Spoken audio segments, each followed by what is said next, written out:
España, la salida republicana a un reino corrupto. Esta es mi colaboración semanal para Sin embargo, soy Juan Carlos Monedero.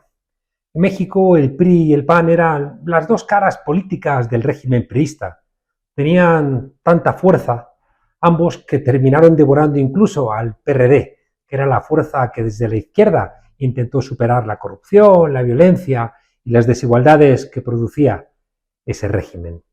En España, a la muerte de Franco, la Unión de Centro Democrático, Alianza Popular y finalmente el Partido Popular representaban a la derecha franquista en la nueva democracia española. Los mismos perros, eso sí, con diferentes collares. La parte izquierda del régimen nacido de la Constitución de 1978 la ocupó el PSOE, el Partido Socialista. El Partido Comunista era la izquierda radical y republicana que con la crisis de la Unión Soviética pues, se convirtió al final en Izquierda Unida. Cuando gobernó en Madrid, en Andalucía o en Extremadura, no lo hizo del todo bien. Terminaron devorados. Hasta el movimiento de los indignados no nacería una izquierda que impugnaría parcialmente con éxito al régimen del 78. Contra Podemos caerían jueces corruptos, periodistas corruptos, policías corruptos y, por supuesto, políticos corruptos. Tuvo Podemos la rara virtud de renovar al Partido Socialista. Los nacionalistas vascos y catalanes entraron en la dirección política del país y se impugnaron las medidas más dañinas del modelo neoliberal. Pero el régimen del 78 terminó reaccionando. El PP seguía y sigue donde estaba y finalmente, poco a poco, el PSOE ha ido volviendo por donde solía. Si no acabas con el pasado acaba contigo. Y en esas anda ahora mismo España con un gobierno socialista, es verdad, uno de los últimos bastiones de la izquierda europea, claro, en Europa con grandes dificultades por uno de los problemas de siempre de España desde el siglo XIX como poco, la corrupción. El gobierno del PSOE en comparación con el gobierno de la derecha y de la extrema derecha es, como dicen los vascos de Bildu, una ventana de oportunidad. Pero eso basta. Es que se trata de un problema estructural. La actual España la fundó el rey Juan Carlos I, que siempre ha tenido las más altas calificaciones en corrupción. Y si un corrupto inaugura un reino, ¿por qué el reino no va a ser corrupto? El Tribunal Supremo atribuye los delitos de organización criminal y cohecho a Santos Cerdán y a José Luis Ábalos. A este último, además, también le acusa de tráfico de influencias y malversación. Estas dos piezas, Ábalos y Cerdán, no son cualquiera. Son los dos últimos secretarios de organización del PSOE, nombrados por Pedro Sánchez. Es verdad que Jesucristo nombró a 12 apóstoles, pero le salieron ranas solo 4. Pedro Sánchez nombra a 2 secretarios de organización y los 2 son corruptos. Y en política no hay casualidades. Adjudicaban obras públicas y aunque todo el procedimiento previo era legal, todo el tema de los contratos y los protocolos, al final esta gente recibía su comisión, que obviamente iba sumada en el precio final. Es decir, la pagaban los contribuyentes. También amañaron algunos contratos durante la pandemia del COVID y negociaron alquileres de viviendas o puestos de trabajo para mujeres que tenían alguna relación con el antiguo ministro y con su asesor. Puede escucharse en los audios cómo evalúan las excelencias en la cama de prostitutas que les íbamos a financiar los españoles con el sobreprecio que iban a tener finalmente esas obras públicas. Hay algunas preguntas, además de todas estas, que no están respondidas. ¿Cómo puede mantenerse un presidente Sánchez que ha dicho que no va a dimitir, pese a un gravísimo caso de corrupción, siendo el único argumento de que sabe que si convocara elecciones las perdería? Reconoce que no tiene autorización popular, que es la base de cualquier gobierno representativo, pero le da lo mismo. ¿Cómo es que podría ganar las elecciones en caso de que se convocaran un partido, el Partido Popular, con más de 30 casos de corrupción pendientes en unos meses?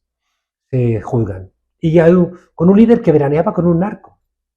Es que un partido que roba por sistema va contra la Constitución, rompe el contrato social. Y sin embargo a 2 de cada 10 españoles eso parece que les da lo mismo. Ninguno de los partidos que apoyan al PSOE en el gobierno puede decir con alegría que les apoya. Pero no quieren aparecer tampoco como los que han tumbado a un gobierno que al menos funge como liberal en una Unión Europea que es reaccionaria. Las direcciones de los partidos que apoyan al gobierno tienen que mentir a sus votantes, tienen que hacer surf con sus militantes para poder hacer cálculos electorales. Y ese cinismo hace daño a la credibilidad democrática, porque es pan táctico para hoy y hambre estratégica para mañana. La democracia sale debilitada. Hay 3 poderes en el Estado. Y cuidado, no solo en el Ejecutivo huele a podrido.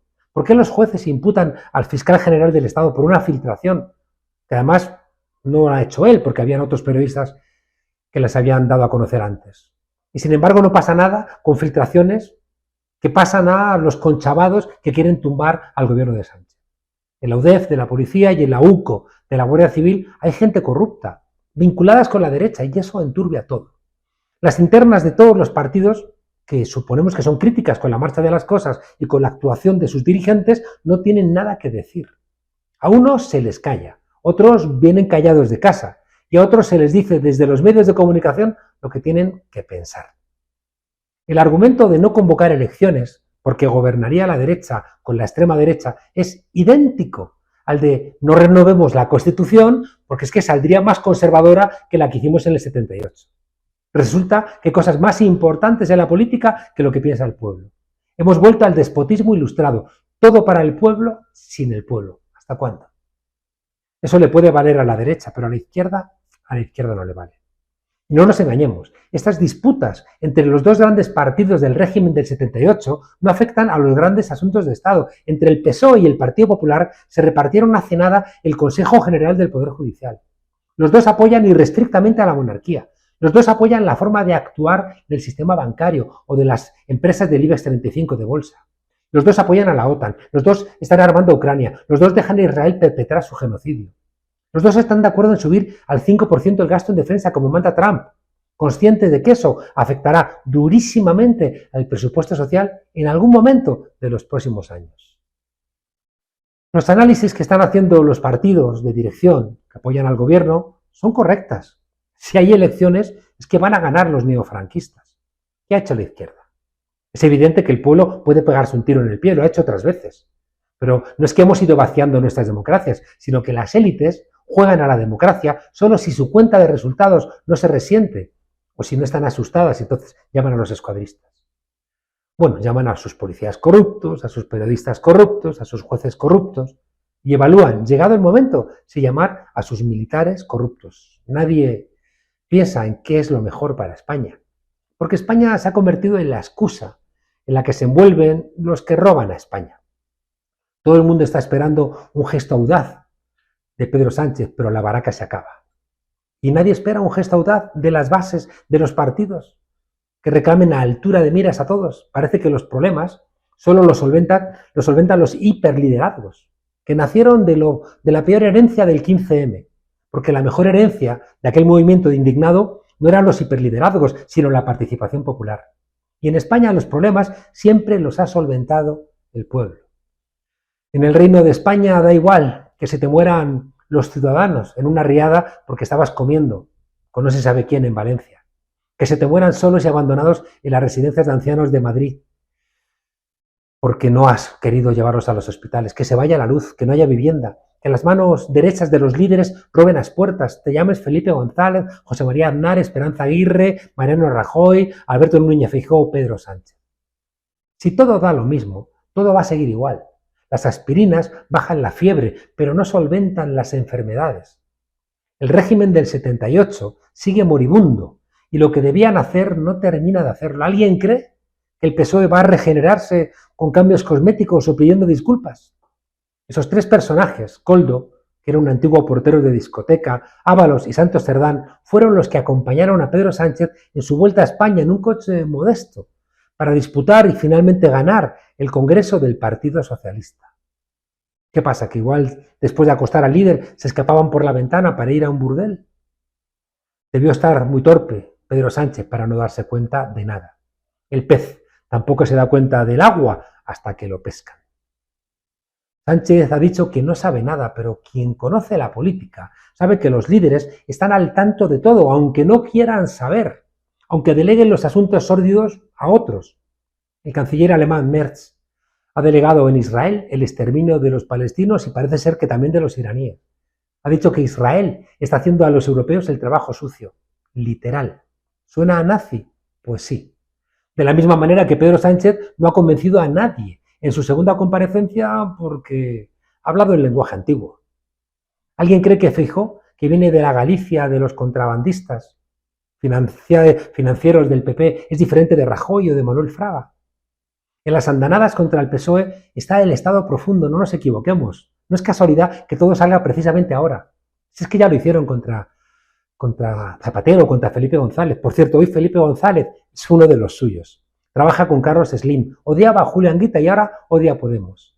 La derecha siempre encuentra apoyos en los partidos socialdemócratas y termina comprando incluso a algunos líderes de la izquierda. Por la plata baila el mono. ¿Alguien se acuerda, por cierto, de que ahí sigue Felipe VI y que es rey porque es hijo de Juan Carlos I? ¿Quién financia en España o en cualquier país a los periodistas de las cloacas que siembran bulos y magnifican medias verdades? ¿Para quién trabaja Koldo, el que ha grabado las conversaciones con los secretarios de organización del PSOE? ¿Para quién trabaja además de para él mismo? ¿Qué demonios hacía grabando a sus propios amigos? ¿Por qué hay jueces que ayudan al PP y luego el PP les ayuda a ellos haciendo que prosperen en su carrera? España nunca se limpió del franquismo y cada tiempo ese franquismo sociológico emerge con sus modos de siempre y no descartemos que pronto otra vez con violencia, como hicieron en 1936 cuando no les gustó que ganasen las elecciones el Frente Popular. Si las próximas elecciones vuelven a permitir un gobierno de izquierda, una parte no pequeña del Partido Popular y de Vox empezarían a pedir a sus militares que intervinieran. La impunidad en España, ya digo, viene del franquismo y es la que activa las cloacas. Hay continuidad entre el PP y el franquismo. ¿Por qué van a actuar diferente? Y el Partido Socialista lleva 50 años pactando con esa España a la que quiere gestionar, pero a la que no quiere cambiar. Felipe González, el gran timonel de la transición, lleva tiempo pidiendo una gran coalición entre el PSOE y el PP, especialmente cuando surgió Podemos. Eso es el régimen del 78, que nunca pueden superarlo los que vienen de ahí. ¿Cómo van a superarlo los mismos que lo detentan? Por eso hacía falta y hace falta que salgamos del bipartidismo en España. Porque antes de que el PSOE empezara a sufrir el lawfare y las cloacas, lo sufrieron otras fuerzas políticas y el PSOE miró para otro lado. No vas a cambiar México con el PAN y el PRI. Sánchez no dimite ni adelanta las elecciones. Quizá busque un sustituto para que termine la legislatura. Yo creo que ya no tiene conejos. La chistera. Y es cierto que si tira la toalla vienen los franquistas, pero es que se le ha acabado la baraca, la suerte. ¿No es mejor que sea el pueblo el que decida? España se acostó franquista y se levantó demócrata. Esa España a la que le huele el sobaco y los pies a franquismo. Y que en el fondo es responsable de lo que no funciona en el país, del precio inasumible de los alquileres y la vivienda, de la deriva de la educación y la sanidad públicas, de la falta de premios Nobel que nos corresponderían como cuarta economía del euro, del asalto fascista a las universidades, de la voluntad repetida de hacer de la España federal algo con olor también a chantaje, que parece que solo logra transferencias en momentos donde pueden vender sus votos, de la falta de compromiso decidido por la paz del mundo, la España que sigue siendo monárquica. Siempre pensé que la solución al régimen del 78 era un proceso constituyente. ¿Qué democracia es esa que le tiene miedo al pueblo? El principal enemigo del proceso constituyente era y es una gran coalición entre el PSOE y el PP, que es seguramente la salida en la que estaban pensando los intelectuales del régimen del 78. En España, las élites nunca han solventado nuestros problemas. Lo ha hecho el pueblo. Y a España le hace falta una república. Y será el pueblo el que entienda que cuando algo es necesario e imposible, hace falta inventar una nueva dimensión. Y no va a venir ninguna solución, ni del PSOE, ni del PP. Y la nueva dimensión en España se llama Tercera República.